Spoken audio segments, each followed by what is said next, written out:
Imagine a battlefield where every shadow hides a drone, every ruined building conceals an ambush, and every desperate push forward turns into a graveyard. That's the reality unfolding right now near Pokrovsk in Ukraine's Donetsk region. Ukrainian forces are methodically tightening the noose around trapped Russian pockets, transforming what was once a Russian advance into a relentless meek. This isn't just another skirmish. It's a pivotal moment in the ongoing war, where control of key logistics hubs like Pokrovsk could shift the momentum in the east. Why does it matter? Pokrovsk isn't just a dot on the map. It's a vital rail and road junction that could determine whether Russia grinds forward toward Kramatorsk and Sloviansk or gets bogged down in attrition.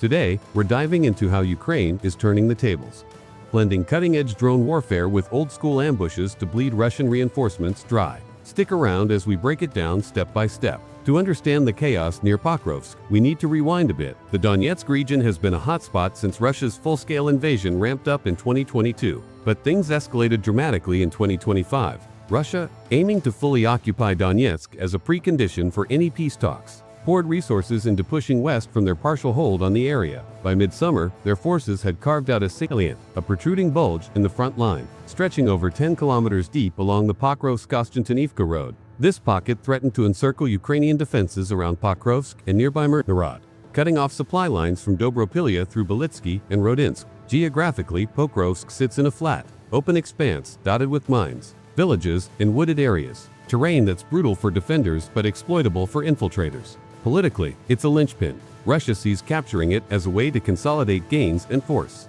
Kyiv to the negotiating table on Moscow's terms. But Ukraine, under pressure from months of Russian assaults, launched a counteroffensive in late summer 2025.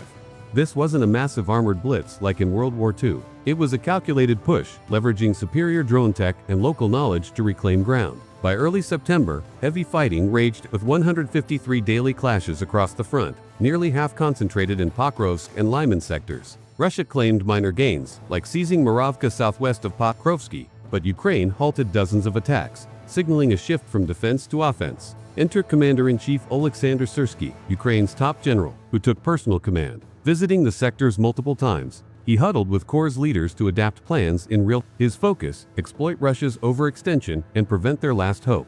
Elite reinforcements from linking up with trapped units. This backdrop sets the stage for a battle where attrition reigns supreme, with Russia suffering over 1 million casualties total, including hundreds of thousands dead, while Ukraine endures its own heavy toll but fights smarter. Fast forward to the heart of the action in early October 2025. Ukrainian forces have flipped the script, advancing 3 to 7 kilometers through Russian lines and recapturing 7 settlements plus 160 square kilometers around Pokrovsk and Dobropilya. President Volodymyr Zelensky highlighted this in a recent address, noting how the push disrupted Russia's long-term goal of seizing Pokrovsk as a logistics center. Our military is destroying their forces, he said, pointing to significant Russian losses and a growing pool of prisoners for potential exchanges. The core of the operation centers on Novoturetsky, a ruined village in a gray zone where control is split. Russians cling to trenches on one side, but Ukrainians dominate with fire control over every approach.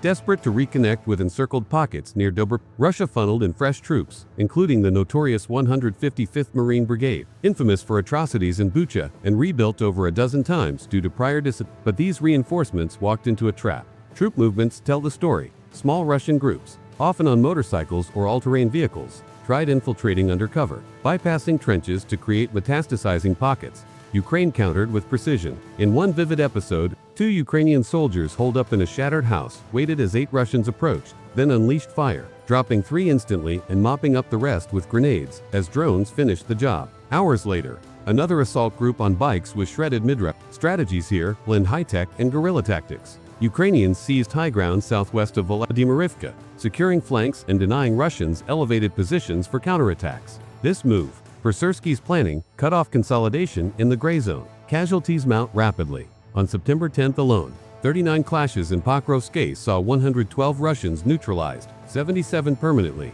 alongside destroyed artillery, vehicles, and drones. Overall, Ukraine's advances have surrounded Russian units in a 25-square-mile salient from Novshakov to Kucherov, where intermingled forces create a nightmarish fog of war. One soldier described it as atoms penetrating another substance. Weapons play a starring role. Russia's slow grind relies on sheer numbers, But Ukraine's edge comes from adaptability. They've halted 87 attacks near Pokrovsk, including in claimed Russian gains like Moravka, while inflicting disproportionate pain. Beyond the frontline clashes, layers of logistics, tech, and human elements deepen the picture. Drones are the game changer. Ukrainian FPV first-person view units hunt relentlessly, day and night, tracking even lone infiltrators through ruins. Geolocated videos show swarms descending on Russian groups, turning advances into suicide missions. The 414th Strike UAV Brigade alone nailed 48 Russians in one operation near Pokrovsk. Heavier octocopters add firepower, spot an enemy hideout, and a massive munition levels the building in a blast. Logistics spell doom for Russia. Their intestine of supply lines, convoy routes to forward pockets, gets dissected. Every reinforcement wave is intercepted. Swelling casualty lists described by one Russian soldier as a carpet of corpses. Weather factors in too.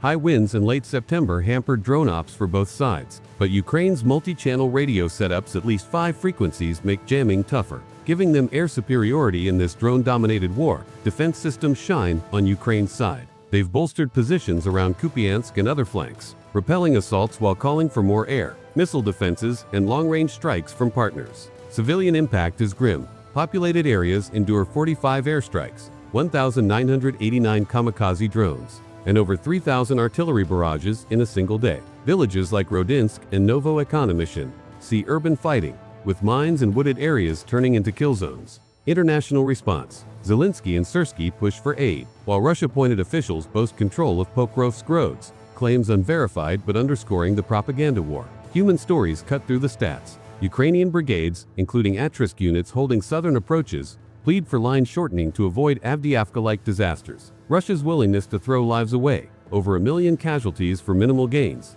highlights the attrition dynamic, with Ukraine's smaller but savvy force eroding the enemy patiently. Experts see this as a microcosm of the broader war. Thibaut Foulet, a French military analyst, calls it pure attrition. No knockout blows, just cumulative erosion. Russia's infiltration tactics, small groups, seeping past defenses, worked earlier, but Ukraine's adaptations, like surrounding pockets and cutting supplies, have neutralized them here. Predictions. If Ukraine holds the high ground and maintains drone dominance, Russian pockets could collapse entirely by winter, stalling advances toward. What if scenarios intrigue? If Russia redeploys more elites like the 155th, losses could skyrocket, weakening other fronts like Kupiansk, where they're on the brink. But if Ukraine gets those requested long-range weapons, strikes on Russian rear areas could accelerate the news. One observer notes the chaos. Enemies everywhere. No clear lines. Favoring the side with better intel and tech, which is Ukraine right now. In the end, Ukraine's counteroffensive near Pokrovsk isn't just reclaiming land. It's dismantling Russia's last hope in the east, one drone strike and ambush at a time. From recapturing settlements to inflicting irreplaceable losses, they've turned a threatened encirclement into their own trap. As Sersky monitors hour by hour, the message is clear. No salvation for trapped Russians, only a growing need. But wars of attrition demand endurance. Will Ukraine's partners step up with the tools needed, or will Russia's human wave prevail? Food for thought as the front lines harden into winter. If you found this breakdown eye-opening, hit like, subscribe for more military insights, and drop your predictions in the comments. Stay informed, stay safe.